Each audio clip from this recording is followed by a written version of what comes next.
আসসালামু আলাইকুম ওয়া রাহমাতুল্লাহি তাআলা ওয়া বারাকাতুহু। সম্মানিত মুসলমান দিনদরদি বাবা আমার ভাইরা মা বোনেরা, আজকে আমি আলোচনা করব কিভাবে কোরআনের একটি আয়াত দিয়ে, কোরআনের মাত্র একটি আয়াত দিয়ে আপনি পরস্পর সত্যতামি সৃষ্টি করবেন। পরস্পর সত্যতামি কিভাবে কোরআনের মাধ্যমে, কোরআনে আমলের মাধ্যমে সৃষ্টি করবেন সেই বিষয় নিয়ে আলোচনা করব। তো আলোচনার শুরুতে আপনারা মনে বুঝতে পারতেছেন যে সত্যতামি বলতে পরস্পর সত্যতামি সাধারণ মানুষের ভিতরে না। এখানে আমি বোঝাতে যাচ্ছি যে দুইজনের মধ্যে যদি পরকীয়ার সম্পর্ক থাকে, অথবা অবৈধ প্রেমের সম্পর্ক থাকে, অথবা খারাপ কোনো সঙ্গ যদি থাকে, এই খারাপ সঙ্গ পৃথক করার জন্য, অবৈধ প্রেমকে পৃথক করার জন্য এবং পরকীয়াকে ধ্বংস করার জন্য এই আমলটা আপনারা করতে পারবেন। এই আমলের মাধ্যমে আপনারা পরকীয়া ধ্বংস করতে পারবেন। যে বিবাহের পরে যে পরকীয়ার সম্পর্ক রাখে পুরুষ মহিলার সাথে, ওই সম্পর্কটা আপনি ধ্বংস করতে পারবেন। এবং বিবাহের আগে যে অবৈধ প্রেম থাকে ছেলে মেয়েদের ভিতরে, এই প্রেমটা আপনি ধ্বংস করতে পারবেন, আপনি দুজনকে পৃথক করে দিতে পারবেন। এবং খারাপ সঙ্গ, যে একজন আপনার ছেলে বা আপনার মেয়ে বা আপনার পরিবারের কেউ যদি কোনো খারাপ সঙ্গ গ্রহণ করে, যে যার কারণে আপনার ছেলে মাদক পান করে অথবা জুয়া খেলে অথবা এরকমভাবে পরকীয়া করতে থাকে বা অবৈধ কাজ করে থাকে, ওই সঙ্গটাকে পৃথক করার জন্য আপনি এই আমলটা করতে পারবেন। এই আমলটা খুবই একটা সহজ একটা আমল, তেমন একটা কঠিন না। আমি যদি সহজভাবে আপনাদেরকে বুঝাই দিব, খুবই সহজভাবে বুঝাই দিব যে আমলটা আপনারা কিভাবে করবেন, কিভাবে আপনাকে আমলটা পাঠ করতে হবে। যে আপনি এই আমলটা শুরু করবেন মঙ্গলবার, আপনি মঙ্গলবার রাখবেন না, আপনি এই আমলটা সাধারণত আপনি শুরু করতে থাকবেন এশার নামাজের পরে। এশার নামাজের পরে আপনার ভালো হবে যখন আপনি অর্ধ রজনী হবে, যখন রাত 12টা বেজে যাবে, তখন আপনি আমলটা শুরু করবেন। তখন আমলটা তাসির আপনার বেশি আসবে। এজন্য আপনি আগে ভাগে একটু ঘুমাই যাবেন। যখন 12টা বাজবে বা 1টা বাজবে, তখন আপনি ওই সময় ঘুম থেকে জাগ্রত হয়ে যাবেন। ঘুম থেকে জাগ্রত হয়ে আপনি এরকমভাবে অর্ধ রজনীতে আপনি আমলটা করবেন। আমলটা করতে হবে যে দুজনের সাথে সম্পর্ক রয়েছে সেই দুজনের নামের আদাদ বের করে, নামের আদাদ বের করে, নামের সংখ্যা বের করে, আরবি যে এলমে আদাদ রয়েছেন ওই এলমে আদাদের নামের সংখ্যা বের করে আপনি ঠিক ওইরকমভাবে আপনাকে ওই সংখ্যা অনুযায়ী এই আয়াতটা পড়তে হবে। যদি অর্ধ রজনীতে যদি সম্ভব না হয়, আপনার অর্ধেক রাতে যদি সম্ভব না হয়, তাহলে আপনি কি করবেন, এশার নামাজের পরে আপনি আদায় করতে পারবেন। তবে অর্ধ রজনীতে ভালো। আপনি অবশ্যই মিষ্টি জাতীয় কোনো জিনিস আপনার সামনে রাখবেন।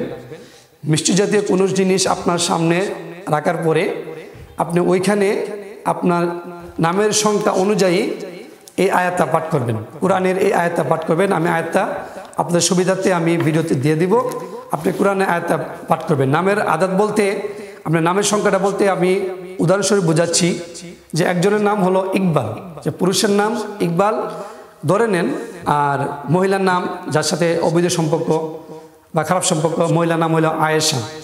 তো আপনি ইকবাল লিখতে আলিফ কাফ বা আলিফ লাম, ইকবাল, আলিফ কাফ বা আলিফ লাম, ইকবাল। তো আলিফের মান হলো 1, তারপরে কাফের মান হলো 100, বার মান হলো 2, আবার আলিফের মান 1, লামের মান 3, তাহলে সব মিলে হলো 134। এটা হলো পুরুষ গেল।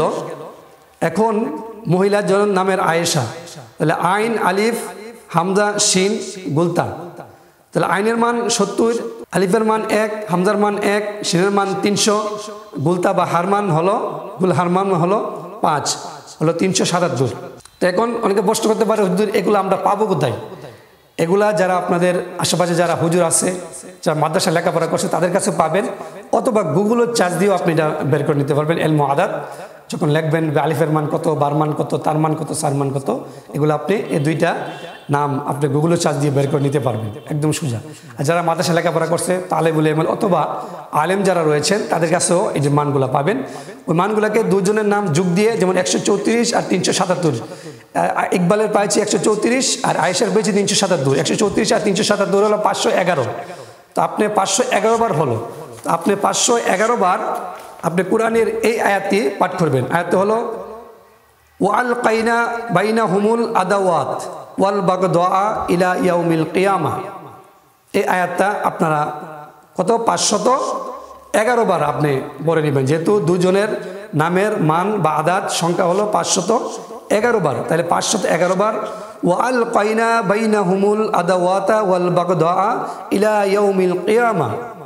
এই আয়াতটা ছোট্ট একটা আয়াত, কোরআনের একটি আয়াত। এই আয়াতটা আপনি 511 বার পাঠ করবেন। 511 বার পাঠ করার পরে আপনি ওই মিষ্টি জাতীয় কোনো দ্রব্যের ভিতরে খাওয়াই দিবেন।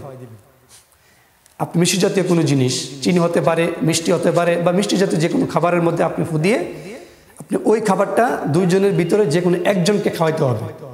যদি পুরুষকে সম্ভব হয় তাহলে পুরুষকে খাওয়াই দিবেন, যদি নারীকে সম্ভব হয় তাহলে নারীকে খাওয়াই দিবেন। দুইজনের ভিতরে যে কোনো একজনকে আপনি খেতে দিবেন। তারা যদি আপনার এভাবে খেয়ে পেলে তাহলে দুইজনের ভিতরে সম্পর্ক হয়ে যাবে। অবৈধ সম্পর্ক, পরকীয়া সম্পর্ক, খারাপ সঙ্গ সম্পর্ক, এরকমভাবে যত অবৈধ ও নাজায়েজ সম্পর্ক রয়েছেন, প্রত্যেক নাজায়েজ সম্পর্কের জন্য এটা ফলপ্রসূ এবং একটি পরীক্ষিত আমল। আপনারা এই আমলটা যদি করেন, আল্লাহ পাক রব্বুল আলামিন এই দুইজনের ভিতরে পরস্পর শত্রুতামি সৃষ্টি করে দিবে। তাহলে তারা দুইজন দুই দিকে চলে যাবে, পৃথক হয়ে যাবে। তাদের দুইজন দুই দিকে চলে যাবে, তাদের ভিতরে ছোটোমোটো ঝগড়া হয়ে তা দেখবেন দুইজনে পৃথক হয়ে গেছে, দুইজনের সম্পর্ক একদম নষ্ট হয়ে গেছে।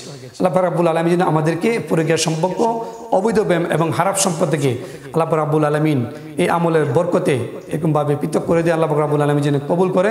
সবাই বলি আমিন।